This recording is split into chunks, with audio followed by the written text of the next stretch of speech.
दोस्तों welcome to B2I investment channel. तो आज भी हम एक एक्सपेरिमेंटल टॉपिक्स के ऊपर वीडियो बना है, बहुत कुछ इसको एक्सपेरिमेंट करके। तो ये टॉपिक ऐसा है कि अभी मार्केट ऑल टाइम हाई पे चल रहा है।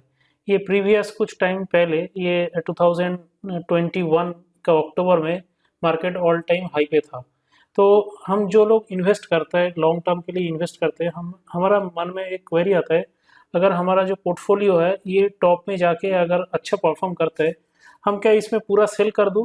और उसके बाद अगर फिर ये ऐसा टाइप का डाउनफॉल होता है तो उसमें हम फिर पैसा को इन्वेस्ट करें। ऐसा बहुत सारे सिचुएशन ये मार्केट में अभी चल रहे हैं। देखिए, ये ऐसा बहुत सारे सिचुएशन अभी मार्केट में चल रहे हैं। एक बार ये पीक बना रहा है, फिर ये फॉल हो रहा है।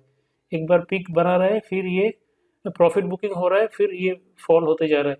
ये एक डाउन टर्न चल रहे थे, अभी ये एक अपवर्ड मूवमेंट चालू हुआ है। जितना ये टाइम पे फॉल हो रहे थे, अभी ये रिसेंट सिचुएशन में उतना अभी फॉल नहीं हो रहा है। तो ये तो एक इंडिकेशन दे रहा है मार्केट का और स्ट्रेंथ का। लेकिन अब हमारा ये क्वेरी आ रहा है कि हम इसी टाइम पे हमारा जो होल्डिंग है इसको पूरा बेच दूं, और फिर जब भी ऐसा कुछ डीप मिलेगा हम फिर से उधर इन्वेस्ट करें कि ना करें। तो ये समझने के लिए एक न्यूज़पेपर में आर्टिकल आया था, मैं उसको थोड़ा एक्सप्लेन करके आपको सुनाता हूँ। तो ये एक 42 इयर्स का एक मैन है, रोहित। तो ये तो इन्वेस्ट करके ये बहुत कुछ गेन किया, और एसआईपी करके भी ये फंड रेज किया है। और कोविड 19 के बाद से 2020 का क्रैश के बाद अभी मार्केट में और भी ज़्यादा रैली हुआ है, जो मैं आपको दिखाया। तो उसके बाद क्या हुआ, ये रोहित और ऐसा बहुत सारे इन्वेस्टर ऐसा सोच रहे हैं कि ये मार्केट सस्टेन करेगा, इतना ग्रोथ को मेंटेन कर पाएगा कि नहीं कर पाएगा। तो इसमें हर कोई सोच रहा है कि हम प्रॉफिट बुक करते हैं और वेट करते हैं नेक्स्ट करेक्शन के लिए। जब ये करेक्शन आएगा तो हम फिर उधर री इन्वेस्टिंग करेगा। तो ये सिचुएशन में क्या आपको स्ट्रेटेजी होना चाहिए, वो आगे आप देखिए मेरा वीडियो में, मैं ये आपको बताने वाला हूँ ये कितना लॉजिकल है। तो इसमें एक स्टैटिस्टिक्स बता रहा है कि should you stop your equity investment at market high. तो ऐसा हायर सिचुएशन में आप क्या, आपका जो इक्विटी का इन्वेस्टमेंट है इसको क्या आप स्टॉप कर दोगे ना, आप क्या करोगे? तो ये आपका एक क्वेरी आ रहा है। तो इसमें देखिए, इसमें एक स्टैटिस्टिक दिखा रहा है कि ये लास्ट 20 ईयर्स में तो क्या हो रहा है, 2000 के बाद से 63 मंथ्स ऐसा गया है जहाँ पे निफ्टी ने ये 50 टाइम्स मार्केट में न्यू हाई लगाया। और उसमें से 23 मंथ्स ऐसा है कि उसके बाद मार्केट फॉल किया है आफ्टर न्यू हाई। और बाकी जो है ये 40 के आसपास, तो उन्होंने क्या, कैसे क्या परफॉर्म किया, इधर एक टोटल देखिए। ये जो 50 एंडेड हाई और न्यू हाई, तो हायर हाई बनाते बनाते मार्केट ये एक टाइम फ्रेम लिया है एवरी 5 का। तो ये देखिए यहाँ पे क्या दिखा रहा है, ये 12 टाइम ये मार्केट हायर हाई बनाते बनाते गया, और उसमें से 4 टाइम्स उसमें से मार्केट करेक्शन दिखा है। 2006 से 19 टाइम्स मार्केट हायर हाई बनाते गया, और 5 टाइम्स सिर्फ उसमें से 1/4 ये वो डाउन हुआ था।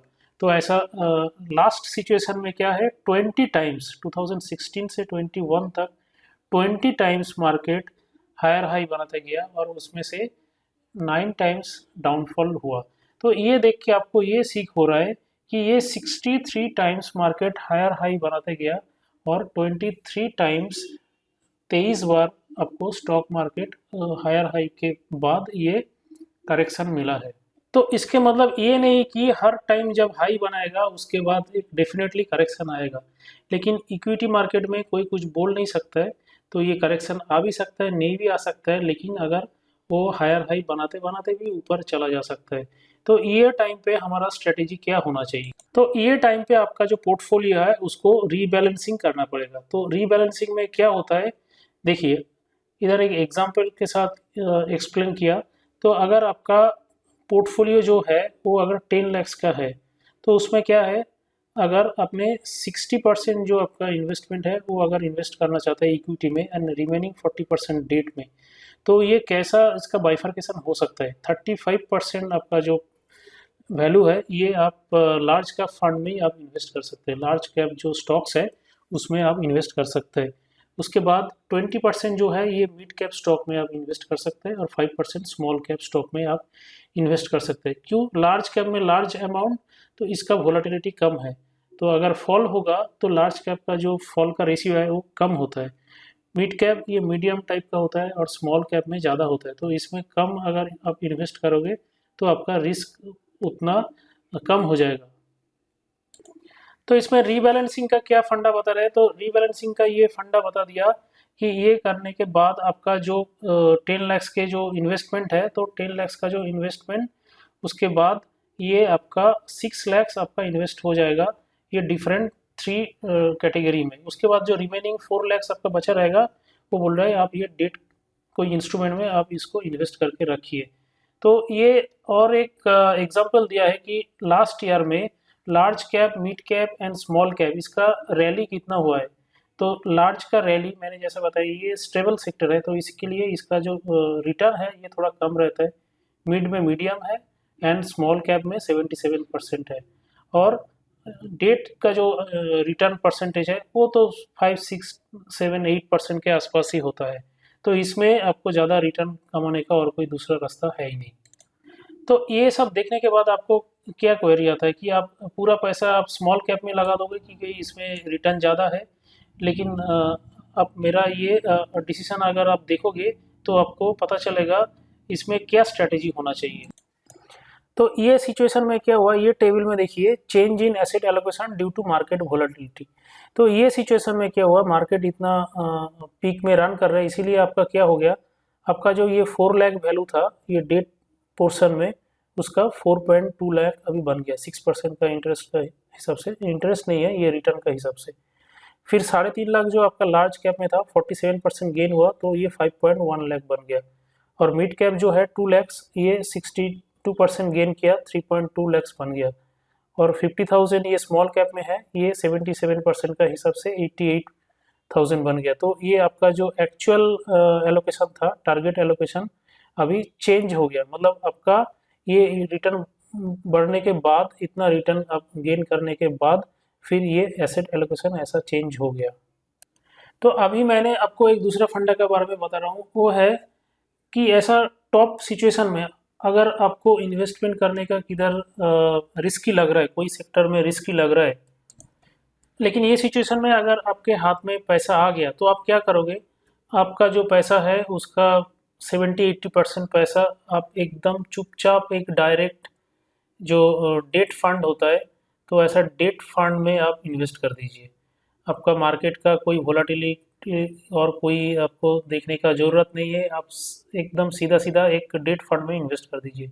उसमें आपको क्या रिटर्न मिलेगा, मैंने एग्जाम्पल पर्पस के लिए इधर एक ICICI प्रूडेंशियल का सेविंग्स प्लान था, ये अभी चेंज हो गया credit risk fund direct plan growth. तो इसमें रिटर्न परसेंटेज क्या है, ये अप्रोक्सीमेटली 9% आपको रिटर्न देता है। तो इसमें देखते हैं, इसमें देखिए इसका जो ग्राफ है, तो ये एकदम आराम आराम से आपको जो जैसा बैंक के FD जैसा, लेकिन उससे ज़्यादा रिटर्न आपको मिलेगा। तो ये आपको ये रिटर्न प्रोवाइड करेगा, मार्केट में कितना भी वोलाटिलिटी आए इसका ज़्यादा कुछ फ़र्क नहीं पड़ेगा। तो ये अगर आपने इधर इन्वेस्ट कर दिया, इसमें कुछ लॉक इन पीरियड भी नहीं है, आप विदिन 1 मंथ इसको आप विथड्रॉ भी कर सकते हो। इसका देख लेते हैं इसका क्या है, 1 ईयर का इसका लॉक इन है, तो 1 ईयर के लिए आप इसको होल्ड कर सकते हैं। आप थोड़ा रिसर्च करके ऐसा सिमिलर फंड निकल सकता है जिसका लॉक इन पीरियड नहीं रहता है, तो आपको ये जो एग्जिट लोड है वो भी देना नहीं पड़ेगा। तो इसमें अगर आप इन्वेस्ट कर देते हो तो आपको क्या रिटर्न मिलेगा फॉर द 1 ईयर, मैं आपको दिखा देता हूँ। इसमें अगर आप लम सम अभी का सिचुएशन में 5 लाख इन्वेस्ट कर दिया तो आपको 26,000 का पैसा मिलेगा। अगर ये पैसा अभी प्रेजेंट सिचुएशन में अगर आप स्टॉक में इन्वेस्ट करोगे, उसमें अगर 20% फॉल हो गया, 10% फॉल हो गया, तो आपको पैसा ये बहुत बर्बाद हो जाएगा। लेकिन अगर आप ये सिंपल डेट फंड में आपका जो अभी एक्सेस पैसा है हाथ में, तो इसमें आप इन्वेस्ट कर दीजिए और आपका ये जो रिटर्न है 27,000 के आसपास ये आपको मिल जाएगा। तो ये ईयरली आपको 5.5 के आसपास आपको मिल जाएगा। अगर आप ये पैसा बैंक में रखोगे तो शायद हो सकता है, लेकिन ये एक डेट फंड में अगर आप इसको थोड़ा बहुत और भी 2 साल के लिए एक्सटेंड कर सकते हैं, और अगर आपका मार्केट में कोई वोलेटिलिटी आता है, कोई डाउनफॉल होता है, उसी सिचुएशन में आप ये पैसा को विथड्रॉ करो और फिर स्टॉक मार्केट में इन्वेस्ट करो। वो आपका जो रिस्क प्रोफाइल है उस हिसाब से आप कौन सा टाइप का फंड चूज कर सकते हैं, तो उस फंड में आप इन्वेस्ट कर सकते हैं। तो ये एक स्ट्रेटेजी है। अगर मार्केट ऑल टाइम हाई पे चल रहा है, आपके हाथ में कैश है, तो आप रिमेन इन्वेस्टेड, बट ऐसा करके आपको इन्वेस्टमेंट का स्ट्रेटेजी सोचना पड़ेगा। तो ये स्ट्रेटेजी आपको कैसा लगा आप नीचे कमेंट्स करके बता सकते हैं। और मेरा वीडियो अच्छा लगा तो आप चैनल को सब्सक्राइब कीजिए और एक लाइक कर दीजिए। तो आज के लिए इतना ही, मिलते हैं दूसरा कोई वीडियो में। Thank you, bye bye.